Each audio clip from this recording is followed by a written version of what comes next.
Նախ մենք ինչ ենք հայտարարել, որ ըստ էության 3 հայտարարեցինք, որ ավարտվել է խաղաղության համաձայնագրի նախագծի համաձայնեցման, ուրեմն փուլը ավարտված է եւ Հայաստանի Հանրապետությունը առաջարկել է Ադրբեջանի Հանրապետությանը սկսել խորհրդակցություններ համաձայնագրի ստորագրման ժամկետների եւ տեղի շուրջ։ Եվ բնականաբար, երբ որ մենք առարկայական շարժվենք այս ճանապարհով, պատշաճ ժամկետներում տեքստը հայտնի է դառնալու, հանրությունը դրա մասին տեղեկանալու է, այդ տեքստը անցնելու է համապատասխան ներպետական օրենսդրությամբ սահմանված ընթացակարգերով, ազգային ժողովով, վավերացվելու է, այսինքն դա որևէ մեկը չի կարող խաղաղության համաձայնագրի պես ծանրակշիռ տեքստը այսպես հապճեպ հանրությունից թաքուն ստորագրի, դա անդիմության կողմից հերթական այսպես մոլորեցնող ձևակերպումներն են, բնականաբար նոր է ավարտվել, այսինքն համաձայնեցման փուլը, տեքստի ընդհանուր դրույթների, սկզբունքների մեծ մասը, ահռելի մասի հիմնարար մասերի վերաբերյալ հանրությունը տեղեկացված է, այն դրույթների վերաբերյալ կամ ձևակերպումների վերաբերյալ որ տեղեկացված չեն, դրանք ավելի շատ վերաբերվում են եզրույթներին, բառապաշարին, ձևակերպումներին, բայց տեխնիկական մասերին, բայց հիմնարար դրույթների վերաբերյալ բազմիցս խոսել է վարչապետը, խոսել է արտաքին գործերի նախարարը, խոսել ենք մենք, այսինքն այդ ամբողջը բնականաբար պատշաճ ընթացակարգերով անցնելու է բոլոր փուլերով եւ հանրությունը դրա մասին տեղեկանալու է։ Առաջին օրվանից ասում ենք, որ Հայաստանի Հանրապետությունը երբեք որևէ ֆորմատով գրավոր, բանավոր, որևէ տեղ, որևէ միջանցքային խոսակցության կամ պայմանավորվածության մեջ չի եղել եւ չկա։ Չի կարող խոսել։ Իսկ վարչապետի ասածը, որ մենք ճանապարհ ենք վարչապետը երեք հստակ ասեց, հետո լրատվամիջոցները, որոշ լրատվամիջոցներ դա իհարկե իրենց ոչին հավատարիմ մնալով կիսատ եւ աղավաղված վերնագրային տրամաբանությամբ ներկայացրեցին, վարչապետն ինչ ասաց, որ մենք պատրաստ ենք ապա բլոկավորել ճանապարհները եւ տրամադրել ճանապարհ։ Այն ինչի մասին մենք բազմիցս խոսել ենք, որովհետեւ նոյեմբերի 9-ի փաստաթղթի համապատասխան դրույթը վերաբերվել է տարածաշրջանի բոլոր տրանսպորտային կոմունիկացիաների ապաշրջափակմանը եւ մենք ասել ենք առաջին օրվանից, որ Հայաստանի Հանրապետությունը պատրաստ է տարածաշրջանի բոլոր տրանսպորտային կոմունիկացիաների ապաշրջափակմանը, Հայաստանը պատրաստ է ճանապարհ տրամադրել Ադրբեջանին, որպեսզի Ադրբեջանի ուրեմն արևմտյան շրջանները կապվեն Նախիջևանի հետ, Հայաստանի Հանրապետության ինքնիշխանության, սուվերենության, օրենսդրության ներքո փոխադարձության սկզբունքի հիման վրա Ադրբեջանն էլ ըստ պայմանավորվածության բնականաբար նույնը պետք է անի։ Այս համատեքստում վարչապետը երեք նորություն չի ասել։ Պարզապես էլի մեր լրատվամիջոցներից որոշները վերցրեցին եւ դա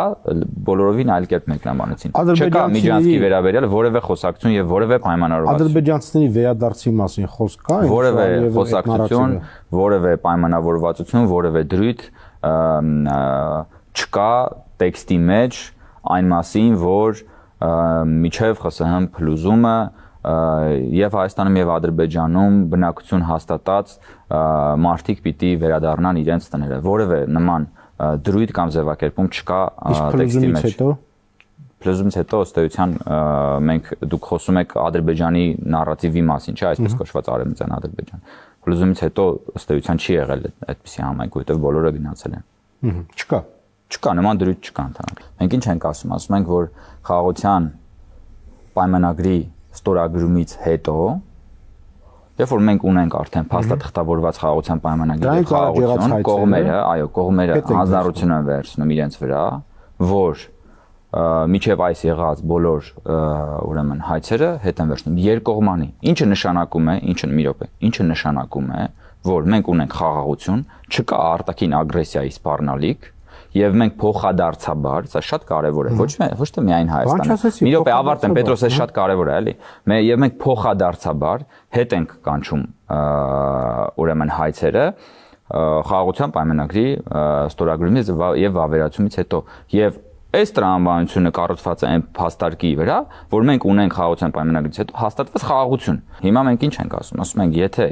կա փոխադարձ քաղաքական կամք Հայաստանի եւ Ադրբեջանի կողմից, որ մենք գնում ենք երկարաժամկետ խաղաղության, ապա Հայաստանը եւ Ադրբեջանը փոխադարձաբար կամք են ցուցաբերում հետ վերցնել այդ հայցը։ Պետրոս, գլխավոր առաջնահերթությունը բուրգի գագաթին գտնվող հարցը դա խաղաղությունն է։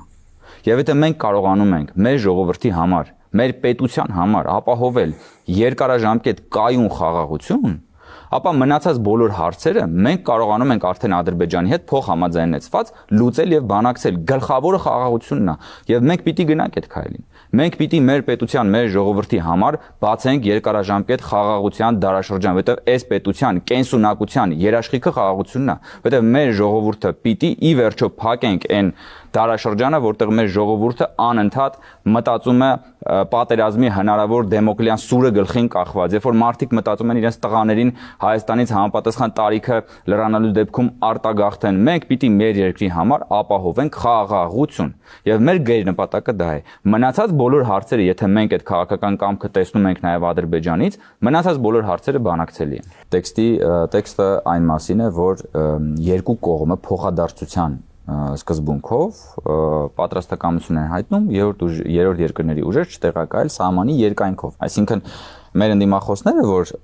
սիրում են ասել, որ Հայաստանը սա է զիջում, նա է զիջում, ինչի չեն բա ասում, որ Ադրբեջանն էլ է նույն բանը զիջում, եթե այդպես է։ Չէ, նույն բանը, մի րոպե, նույն բանը։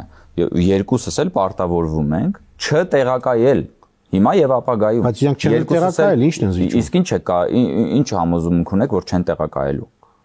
Մենք խոսում ենք չեն տեղակայում, եւ չեն տեղակայելու։ Այսինքն, սա շատ կարեւոր է, Պետրոս, որովհետեւ ընդդիմությունը հասկանալիորեն ինքը որովհետեւ նպատակ ունի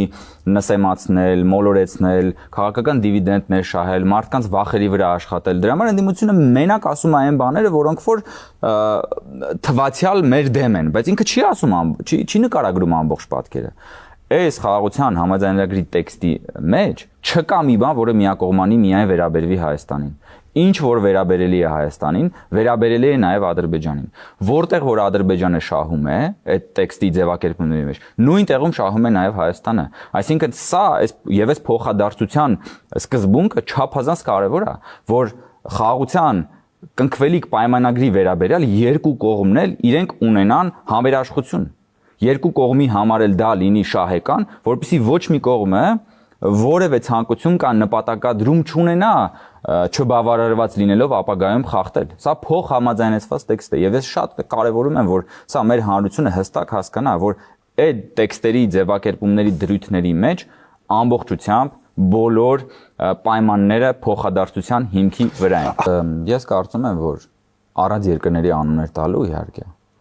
երբ որ նայում ես այսօրվա աշխարհի կատարվող իրողություններին, հասկանում ես, որ որևէ տեղ որևէ երաշխավոր գոյություն չունի։ Չկա որևէ տեղ 100% երաշխիք, որևէ կոնֆլիկտի պարագայում։ Երաշխիքը ո՞րն է։ Երաշխիքը Հայաստանի եւ Ադրբեջանի միջև կայուն խաղաղությունն է հիմնված փոխըմբռնման մասին։ Երաշխիքը մեր երկուսի միջև երկու պետությունների միջև հարաբերությունների երկարաժամկետ կարգավորումն է։ Երաշխիքը Հայաստանի եւ իր հարևանների հետ երկարաժամկետ խաղաղ բարգավաճ տարածաշրջան կառուցելն է։ Երաշխիքը դա է։ Դա է երաշխիքը։ Անցնում ենք որոշակի բանակցությունների, խոսակցությունների որոշակի շրջափուլով եւ մենք հասկանում ենք որքանով է առարկայական եւ իրատեսական այս կամ այն բանը։ Դու չես կարող իրականության հետ հաշվի չնստել։ Դու որովհետեւ քաղաքականությունն եւ դիվանագիտությունը հնարավորի արվեստն է։ Դու պիտի նայես դու ինչ կարող, ինչն է հնարավոր որ դու անես։ Որովհետեւ կարելի է իհարկե անհնարին բաների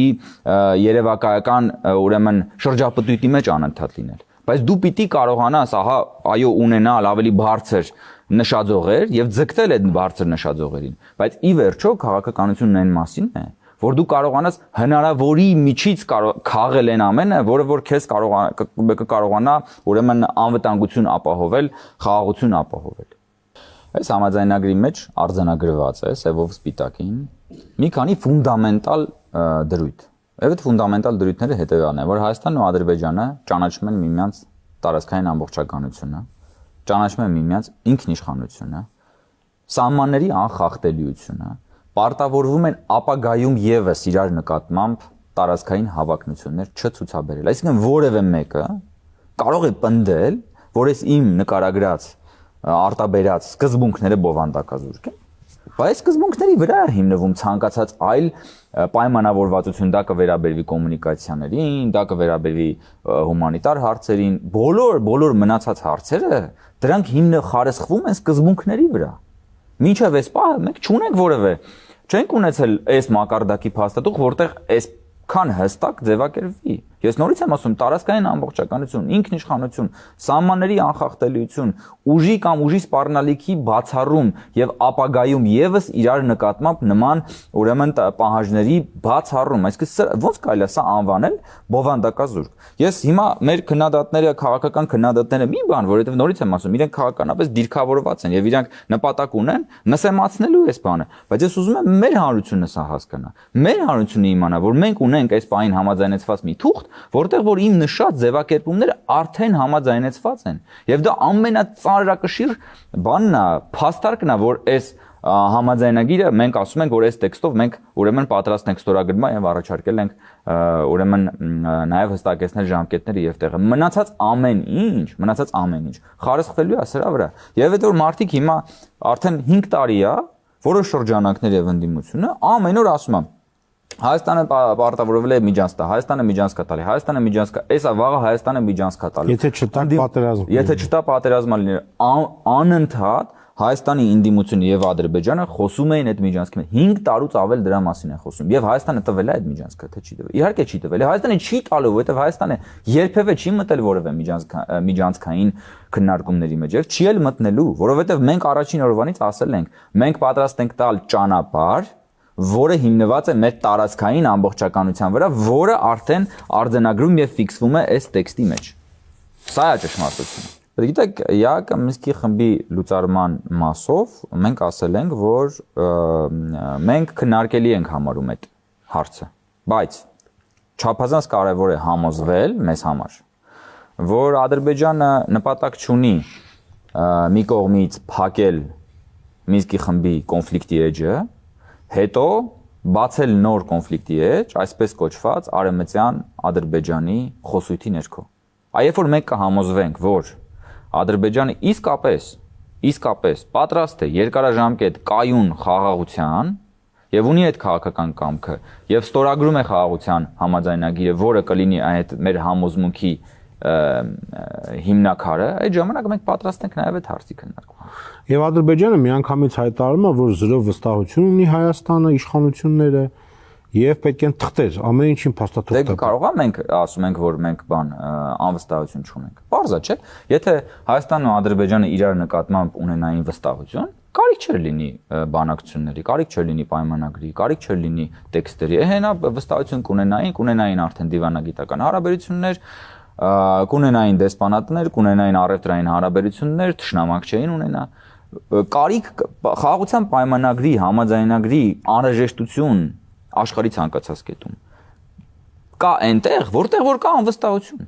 Անվստահություն կա, դրա համար էլ կարիք կա խաղաղության պայմանագրի։ Եթե անվստահություն չլիներ, կարիք չէր լինի խաղաղության պայմանագրի։ Եթե թշնամանք չլիներ, կարիք չէր լինի խաղաղության պայմանագրի։ Եթե դիվանագիտական հարաբերություններ լիներ, լրիվ ուրիշ իրավիճակ կլիներ։ Այսինքն, երբ որ մեզ ասում են, այ Ադրբեջանն ասում է, որ այ Ադրբեջանը նման բաներ է ասում, անվստահելի է եւ այլն, իսկ դուք գնում եք խաղաղություն եք բանակցում։ Բա գնում ենք խաղաղություն եք բանակցում, որովհետեւ կա անվստահություն։ Սա է դրա անբանությունը, որովհետեւ միտեղ երբ որ կա խնդրեմ, այդ խնդրեմը պետք է լուծվի։ Եթե խնդրեմ չկա, խնդրեմի լուծման process էլ գոյություն չունի։